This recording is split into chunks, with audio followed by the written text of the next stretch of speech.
साथियों नमस्कार, मैं हूं आपका दोस्त कालू माली। साथियों, केंद्रीय कृषि राज्य मंत्री कैलाश चौधरी ने आज मंगलवार शाम को शहर में बन रहे और ब्रिज चौटन रोड पर और शहर के अंदर बन रहे और ब्रिज का निरीक्षण किया है, व्यवस्थाओं का जायजा लिया है। व्यवस्थाओं को लेकर रेलवे के डीआरएम से फ़ोन पर बात की है और तुरंत इन समस्याओं को सुलझाने के निर्देश भी दिए हैं। तो कैलाश चौधरी ने डीआरएम से क्या बात की है फ़ोन पर, वो भी आप सुने। डीआरएम को लपकाया है, अधिकारियों को लपकाया है, क्या क्या कहा है वो भी सुनो। उससे पहले एक बार शेयर कर दो। चलो आपको पूरी बात सुनाता हूँ, डीआरएम को क्या कहा है और अधिकारियों को क्या कहा है केंद्रीय मंत्री कैलाश चौधरी ने। चलो अपन बात करते हैं, उससे पहले एक बार फटाफट शेयर कर दो साथियों। धन्यवाद।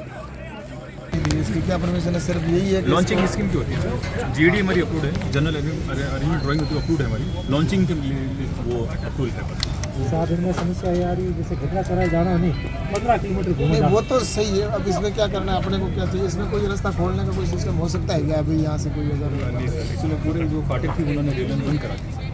फाटक है वही फाटक इसके लिए हम अंडरपास बना रहे हैं। हमने पूरा इस पर रिसर्च किया है। इससे जस्ट 100 मीटर पे आगे पे रोहिड़ा पड़ा है।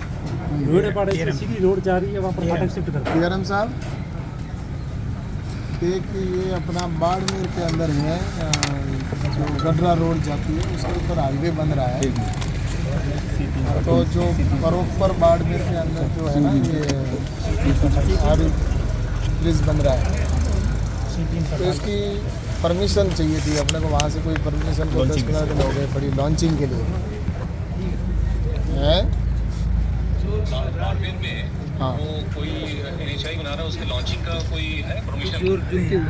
लॉन्चिंग इसके अप्रूवल के लिए सर मैं तुरंत, अगर मुझे सब किसी का नंबर दें जो मुझे नंबर वगैरह बता दें। ये एक्शन है, यहाँ पे इस प्रोजेक्ट को देख रहे हैं तो वो मेरे से बात कर लें अभी सर तुरंत। हाँ, अभी मैं उनको कहता हूँ, वो बात करेंगे आपको। मुझे तुरंत अभी बात करें सर, आपके सामने होंगे तो बात कर लेंगे वो। लो बात करो, एक मिनट मेरे पास ये बात करो।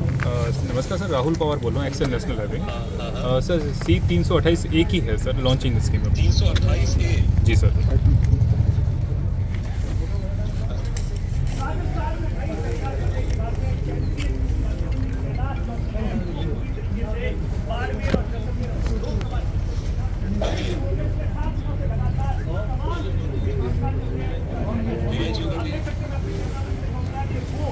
रिवाइज क्यों की है आपने लॉन्चिंग इसकी? सर अप्रूवल मिल चुका है आपको? नहीं अप्रूवल तो क्या सर, इसकी जीडी अप्रूव हो गई थी, इसके अंदर लॉन्चिंग स्कीम भेजी है सर हमने इसकी। नहीं, लॉन्चिंग इसकी पहले भी दी थी आपने? नहीं सर, पहले नहीं है एक्चुअली जीडी पहले भी दी थी सर। पीसी सेंक्शन हमें इसकी जुलाई में मिली है सर, मतलब अभी अक्टूबर के आसपास इसकी हमें पीसी सेंक्शन मिली है सर इसकी। लॉन्चिंग इसकी हमने अप्रूव कर रखा है भाई पहले से ही। पे तो रिवाइज नहीं हुई सर इसकी।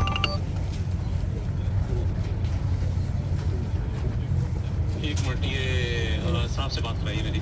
जी बात कर। हाँ हाँ, हेलो सर हाँ, इन्होंने सर। ना पहले हमने इनकी लॉन्चिंग स्कीम अप्रूव कर दी थी सर, लेकिन इन्होंने फिर कल रिवाइज करके हमें दिया है सर, कल सबमिट किया है।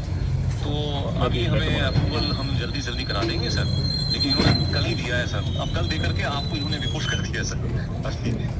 नहीं ठीक है, आप है ना इसको तुरंत प्रभाव से 2-3 दिन के अंदर ही निकलवा दो इसको, ठीक है ना? हाँ निकलवा देंगे। 3-4 दिन के अंदर निकलाओ, ताकि क्या है कि समय पे काम शुरू हो जाए इनका, क्योंकि फिर इस फोन इनके बाकी है 3-4 अभी।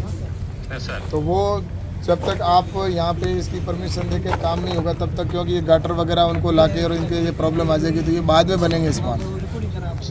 तो इसलिए ये है कि आप जल्दी से कराओ, ताकि ये हमारे शहर की बड़ी समस्या है बाड़मेर के अंदर। एकदम ये तो हो जाएगा सर, लेकिन इन्होंने सर इनको खुद एक्टिव होना चाहिए सर। कल दिया इन्होंने, कल से फोन कर देते हैं आपको सर। ठीक है, पर ये कह रहे हैं कि हमने भेजा ही नहीं है, ऐसा कहाँ है? मैं लेटर भेज देता नहीं किसने भेजा? आप भेजते हो कोई और हूँ। भेजते? पीडी साहब भेजते हैं सर। पीडी से बात करो, अभी करो बात। 1 मिनट में अभी चालू रखो आप, सर, पीडी साहब से बात करो, मेरी करवा बात। अभी कल भेजा है सर इन्होंने। मैं अभी पीडी साहब को बोलता हूँ। लॉन्चिंग स्कीम अभी सर सर MP साहब के साथ ही हैं। वो जो C-328 की जो लॉन्चिंग स्कीम है सर, रेलवे में बात करें डीआरएम साहब से, तो रिवाइज के लिए अपन ने भेजी है सर। पहले अपन फर्स्ट टाइम भेजे ना सर, कोई रिवाइज थोड़ी नहीं। कल कोई भेजा है क्या नहीं, कल आपकी तरफ से कोई लेटर गया क्या सर? Revise launching? नहीं सर, मैं बात कर रहा हूँ MP साहब से। एक कोई नहीं मिनट गया। मेरी बात कराओ। हाँ बताइए टीटी साहब, वहाँ क्या है? आपने कोई रिवाइज के लिए भेजा है क्या लॉन्चिंग के लिए? एक बार भेजी है, डील तो पड़ी है, तो पड़ी है सर, एक तो। जोधपुर है? हाँ सर। तो आपकी पहले भेजी हुई, कब की भेजी हुई है? काफी टाइम हो गया सर। अच्छा ठीक है, अच्छा। कल भेजा है सर, नहीं, कल कोई भेजा है क्या, मुझे ये बताओ। नहीं, कल तो नहीं भेजा सर। कोई नहीं भेजा है, एक मिनट ठीक है ना। सुनो DRM साहब, सर। कल की कोई नहीं भेजी हुई है। अगर है तो उसको खारिज ठोक दो आप, तो सीधा पहले वाली की परमिशन करवा दो। सर वो तो इनको लेटर करना पड़ेगा। नहीं लेटर है नहीं इनका, आया ही नहीं है। PD से बात हो गई, एक्शन से बात हो गई, ये लोग कह रहे नहीं है। फिर आप चेक कर लो और करके और इसको करवा दो तुरंत। लेटर में से जाएगा। ठीक है। मैंने कोई लेटर साइन नहीं किया। ठीक है, करवा दो आप। ठीक है, सुनो ये जल्दी से आप है ना, ये हो जाएगा आपको 2-3 दिन के अंदर कंप्लीट। कहाँ पे? ये जस्ट आगे से है ना रोहिड़ापाड़ा निकल रहा है और यहाँ से सीधी आराम से गाड़ियाँ जा वो सकती तो प्रशासन कर लेगा ना, है। वो तो प्रशासन से बात करेंगे ना तब। ये इनका काम थोड़ी है, इनका भी यहाँ पे काम है। प्रशासन के एक बार फाटा करो जरूर वो गुजराती है। लगाओ माइक लगाओ। और भी जो निर्माण कार्य चल रहे हैं उनका निरीक्षण किया, किस तरीके की और कैसे गति मिलेगी इनको? ऐसा है कि भारत सरकार के द्वारा इंफ्रास्ट्रक्चर को लेकर कई प्रोजेक्ट देश भर में चल रहे हैं और उन्हीं में से बाड़मेर जैसलमेर के अंदर भी कई प्रोजेक्ट चल रहे हैं। और आज मैं यहाँ पर जो प्रोजेक्ट चल रहा है इसको, ये जो हाईवे है इसको देखने के लिए आया हूँ। यहाँ पर शहर के बीच में जैसा कि ओवरब्रिज भी बन रहा है, तो इसको लेकर जायज़ा लिया कि काम समयबद्ध तरीके से हो, क्योंकि प्रधानमंत्री जी का ये लक्ष्य है कि जिस काम को हम करते हैं उसको समयबद्ध तरीके से और समय से पहले पूरा हो जाए तो बहुत अच्छा रहता है। पहले आपको पता है कि कई काम प्रोजेक्ट सैंक्शन होना और उसकी डेट से भी 10-10 साल तक, 15-15, 20-20 साल तक लटके रहते थे। लेकिन नरेंद्र मोदी जी का ये है कि जिस प्रोजेक्ट को हमने समय दिया उसे समय से पहले पूरा करें।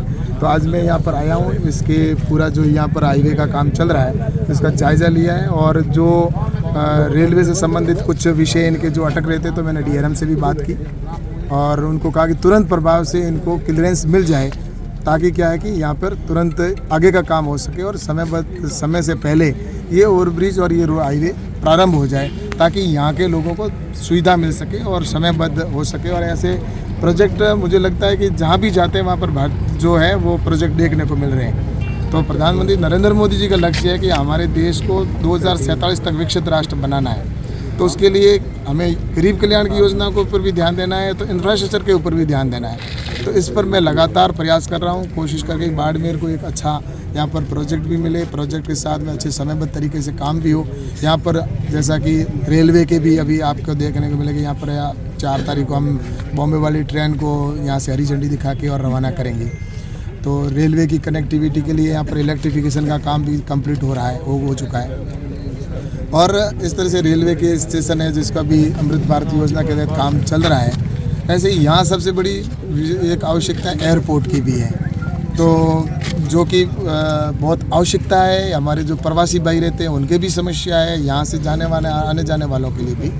तो आपको ये मैं तो बहुत पहले इस एयरपोर्ट को यहाँ पर बनाना चाहता था, भारत सरकार से स्वीकृति भी मिल गई थी, उड़ान योजना के अंदर इसको ले लिया था।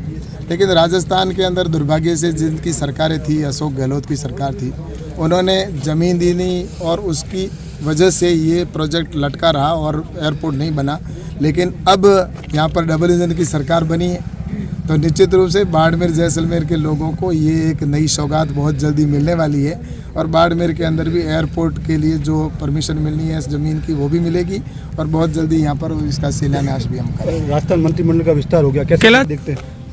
ऐसा है कि राजस्थान के अंदर जो नई सरकार बनी है उसमें आपने देखा होगा कि मुख्यमंत्री से लेकर और जितने भी हमारे मंत्री बने वो सभी ऊर्जावान हैं और सभी वर्गों को उसके अंदर समाहित किया गया है, सभी क्षेत्र के लोगों का भी प्रतिनिधित्व हो, इस बात को ध्यान रख के बनाया गया। और निश्चित रूप से ये जो मंत्रिमंडल है वो आने वाले समय में जनता की आकांक्षाओं के ऊपर खरा उतरेगा और जो जनता की समस्या है उनको हमारे विधायक और हमारे सभी मंत्री और सभी सांसद और मुख्यमंत्री जी और अब सभी मिलकर हम जो जनता को उम्मीद है उसके ऊपर खरे उतरे, उनकी समस्याओं का समाधान करें और इसकी आकांक्षाओं पर खरे उतरे। इसको लेकर हम निश्चित रूप से लगे हैं और जो हिंदुस्तान की राजस्थान की जनता ने जो हमसे उम्मीद की है उसके ऊपर हम खरा उतरे।